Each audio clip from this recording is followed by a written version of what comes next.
Então, a gente já sabe avaliar se a radiografia foi bem feita, a gente já tem a sistematização da análise na nossa cabeça e agora a gente vai destrinchar um pouquinho melhor a parte da anatomia que a gente já pincelou ali na parte da sistematização, tudo bem?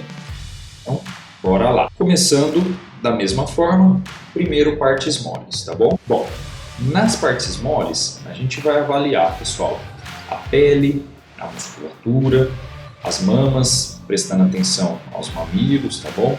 As fossas supraclaviculares e a base cervical. Tomar cuidado com a sombra dos cabelos, tá, pessoal? Às vezes mulher ou homem que tem cabelo mais comprido e o cabelo ele fica sobreposto aqui aos ápices torácicos, pode dar artefato na radiografia, tá bom? Com relação às mamas, a gente tem que prestar atenção um pouquinho melhor nas mulheres, né? Mas, às vezes, em homens, a gente consegue identificar as mamas, tá? Nesses pacientes, eles usualmente têm ginecomastia e a mama tem tecido mamário, né? E esse tecido, ele acaba causando uma opacidade ali onde ele está, tá? Então, normalmente, às vezes, na base pulmonar, onde tem a sombra mamária, pode aparecer uma opacidade por conta dessa mama. E se você ficar na dúvida se aquilo é a sombra mamária ou uma opacidade pneumônica, por exemplo, aí você pode pedir um perfil para ver se dentro do pulmão continua com uma opacidade ou se aquela opacidade realmente era da parte da mama ali. Tudo bem? Então vamos dar uma olhadinha. Esse daqui, igual eu falei para vocês, sobre os campos pulmonares, mas a gente consegue ver também a sombra mamária aqui dos dois lados, então fica fácil, a gente não tem dúvida, né? Nódulo dentro da sombra mamária e bilateral, você não vai achar que é um câncer bilateral simétrico, né? Os mamilos mesmo, tá bom? Aqui, pessoal, os cabelos, reparem aqui, ó, como a gente tem essas linhas mais radiopacas aqui do lado direito. Provavelmente essa mulher está com o cabelo preso e veio o cabelo preso aqui do lado direito dela, acabou deixando esse artefato aí.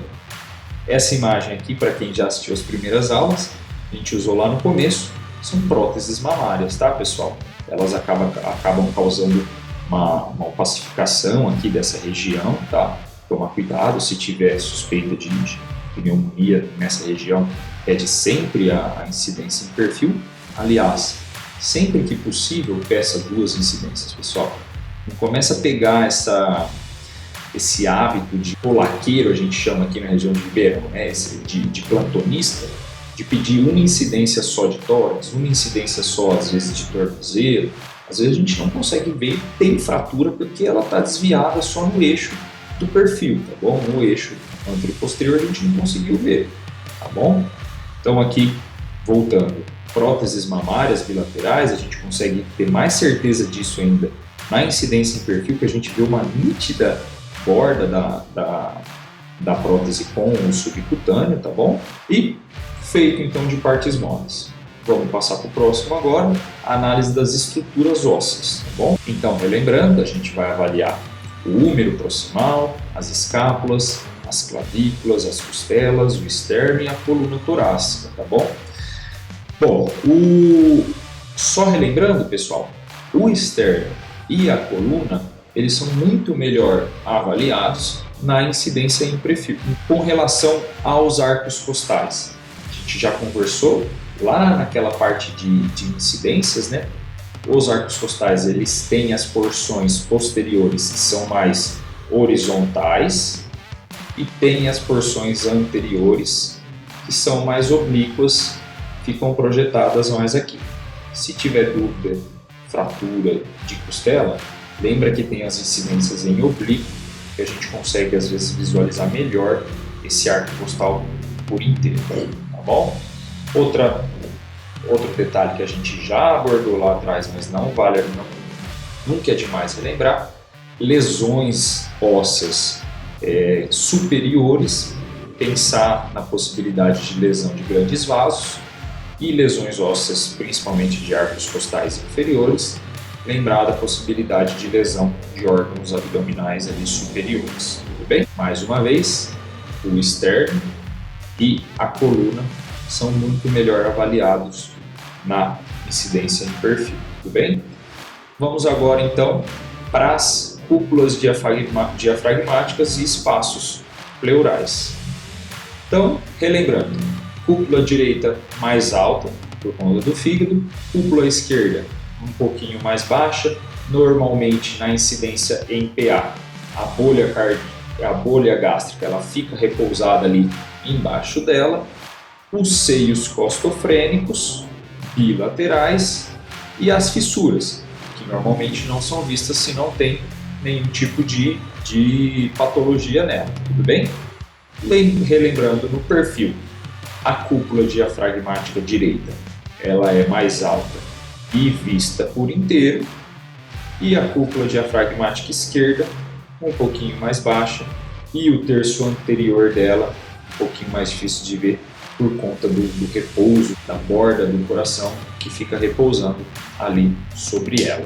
Bom, então é isso, tá, pessoal? Então, relembrando, o espaço pleural ele é um espaço virtual, tá? Então, a gente não é para ver nada no espaço pleural. A pleura parietal e a pleura visceral, elas são bem juntinhas, tem um líquido só de lubrificação ali, e aí quando tem um derrame pleural ou um pneumotórax, por exemplo, entra algum componente dentro desse espaço pleural, e aí é quando a gente começa a ver líquido aqui no seio costofrênico, ar do pneumotórax, tudo bem? Do mais é isso. Vamos então agora pro abdômen superior. Como a gente já havia falado, a gente avaliando a radiografia do tórax como um todo, a gente avalia também o abdômen superior, tá bom? Principalmente ali, fígado do lado direito, baço do lado esquerdo e os terços superiores do rim e a bolha gástrica ali, o estômago um pouquinho mais na região central, lateralizado para a esquerda, tá bom? Então, a cúpula direita mais elevada, bolha gástrica repousando sobre a cúpula diafragmática esquerda e checar, ver se não tem nenhum tipo de calcificação, que às vezes na incidência, na radiografia de tórax você consegue diagnosticar uma nefrolitíase, uma colelitíase, tudo bem? Outra coisa, pneumoperitônio, tá bom? Melhor incidência para a gente ver pneumoperitônio é a radiografia de tórax, não é a radiografia de abdômen, tá bom? Porque a radiografia de tórax, o feixe, o eixo dos raios, eles entram mais centralizados, mais próximo ao coração, e aí forma uma angulação menor com o diafragma do que quando a gente vai analisar a radiografia de abdômen, que o eixo, os raios, eles entram das cúpulas diafragmáticas, tá bom? Então, às vezes, pneumoperitônios pequenos a gente só conseguiria ver pela radiografia de tórax. Tudo bem, pessoal?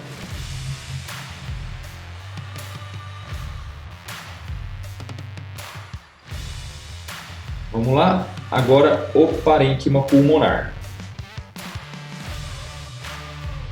Então, como a gente já comentou, a gente vai fazer o rastreio do parênquima pulmonar, procurando áreas radiolucentes ou radiopacas, tá? Mais pretas ou mais brancas, procurando eventuais bolhas, cavidades ou opacidades, consolidações. Tudo bem? Esses pequenos vasos que a gente vê no pulmão é que dão um aspecto um pouco acinzentado para o pulmão, né? Quando a gente olha ele de longe assim. E esses vasos eles costumam chegar tão distantes quanto até 1,5 cm das bordas das paredes torácicas, tá bom? Então, até 1,5 cm, aqui a gente não costuma ver vaso, e aqui nos ápices pulmonares, por conta da gravidade, a gente eleva esse limite aí para 3 centímetros, tudo bem? No caso, pessoal, de vocês só tiverem, né, uma incidência do tórax, né, seja em PA ou em AP, e você for descrever uma opacidade que você achou ali no pulmão, como você só tem uma incidência, você não tem certeza absoluta que aquela opacidade está no pulmão. Às vezes o paciente ele tem um nódulo no subcutâneo dele, só que você só pediu uma incidência em póstero anterior e aí você não tem certeza se aquele nódulo está só na pele ou se está realmente lá dentro do pulmão, tá? Então, só assim, dica prática, se for colocar no prontuário, coloca uma opacidade ou um nódulo no terço superior do hemitórax direito, tá bom? Não coloca do pulmão, porque você não tem como bater o martelo que aquilo ali está no pulmão, tendo uma incidência só. E por fim, a análise do mediastino. Tá bom? Bom, quando a gente vai analisar o mediastino, né, a gente tem que pensar o que está envolvendo ali, o que está dentro do mediastino. Tá? O mediastino é toda a região que está entre os pulmões e abaixo da região cervical e acima do diafragma. Se vocês forem pesquisar na literatura, vocês vão ver que tem algumas diferenças de limites, né, da definição dos limites e da subdivisão, da divisão do mediastino, tá bom? Eu vou comentar aqui com vocês, aqui é mais utilizada para a parte radiológica, tá? Bom, quando a gente vai analisar, por exemplo, os hilos pulmonares, a gente tem que lembrar que o que está passando ali nos hilos, né? A parte vascular, arterial e venosa, a parte aérea e a parte linfática. O que a gente consegue analisar na radiografia é só a parte vascular, tá? Que é o que é radiopaco para a gente aqui, e principalmente o ramo arterial. O ramo venoso a gente não consegue ver tão bem quanto a gente consegue ver essa sombra que a gente está vendo aqui, é o ramo arterial da vasculatura pulmonar. Tudo bem? Agora passando para a parte de via aérea. A gente analisa a traqueia, vê se ela está centralizada certinho, e aí como dica prática a gente vê se ela está passando ali sobre os processos espinhosos dos corpos vertebrais, até ela chegar então na carina, que é bem na bifurcação, dando origem aos brônquios principais direito e esquerdo, e aí nessa mais curto e mais verticalizado do que o esquerdo, enquanto o esquerdo é um pouquinho mais longo e mais oblíquo, mais horizontalizado, tá? Isso tem importância, implicância clínica para a gente, porque nos casos de broncoaspiração ou de aspiração de corpo estranho, por exemplo, em crianças, a lateralidade preferencial desse material aspirado é à direita, tá? Por conta dessa diferença anatômica. Outra questão sobre os hilos, que eu esqueci de falar, o hilo esquerdo ele é um pouquinho mais alto do que o hilo direito, por conta do coração. Vocês estão vendo aqui, ó, quando a gente vai analisar o hilo, igual eu comentei, acaba sendo só a parte vascular. A gente vê aqui, ó, o ramo arterial à direita e o ramo arterial à esquerda, a gente vê que a parte esquerda é um pouquinho mais alta do que a parte direita, tá bom? Bom, já falamos ali da parte vascular, falamos da parte de vias aéreas. Vamos falar agora sobre os arcos mediastinais, né? Os famosos arcos mediastinais. A gente tem 2 arcos à direita e 3 arcos à esquerda, tá bom? O que seriam esses arcos, tá bom? Nada mais é do que a sombra de estruturas mediastinais que dão essa margem do mediastino toda lobulada, tá bom? E a análise desses arcos, elas ajudam a gente a encontrar às vezes alterações dessas estruturas que denominam os arcos, tá bom? Então esse primeiro arco à direita é a sombra da veia cava superior. Esse segundo arco à direita é a sombra do átrio direito. E agora para o lado esquerdo. Esse primeiro é o botão aórtico. O segundo, o tronco pulmonar. E o terceiro, a margem do ventrículo esquerdo. Tudo bem, pessoal?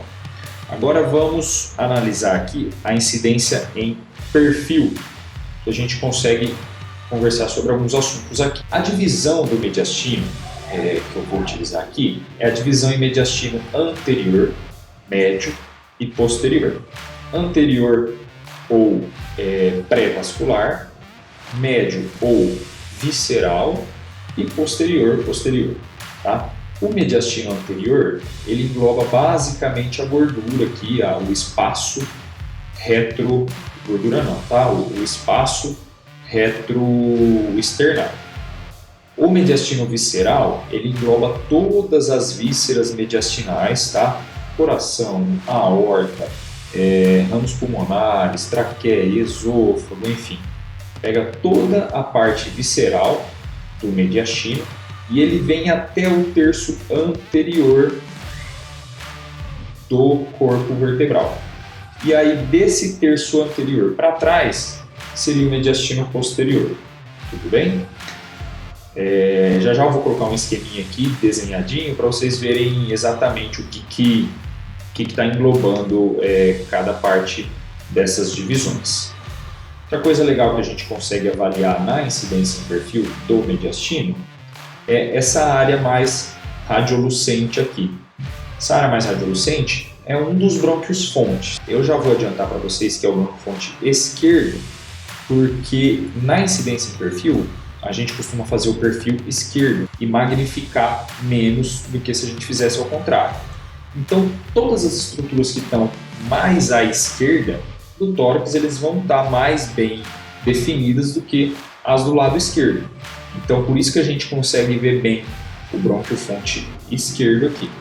Tudo bem? E agora, só para vocês terem uma ideia de como é a divisão aqui do mediastino, em azulzinho, o mediastino anterior, que engloba esse espaço retroesternal, usualmente a gordura pré-vascular ali do mediastino, tá bom?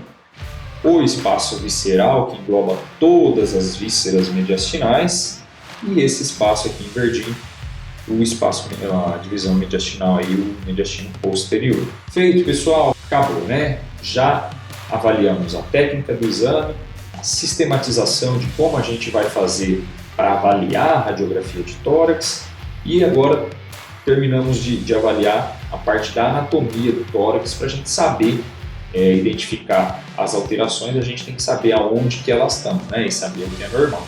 Então, a partir de agora, vamos para o conteúdo mais denso.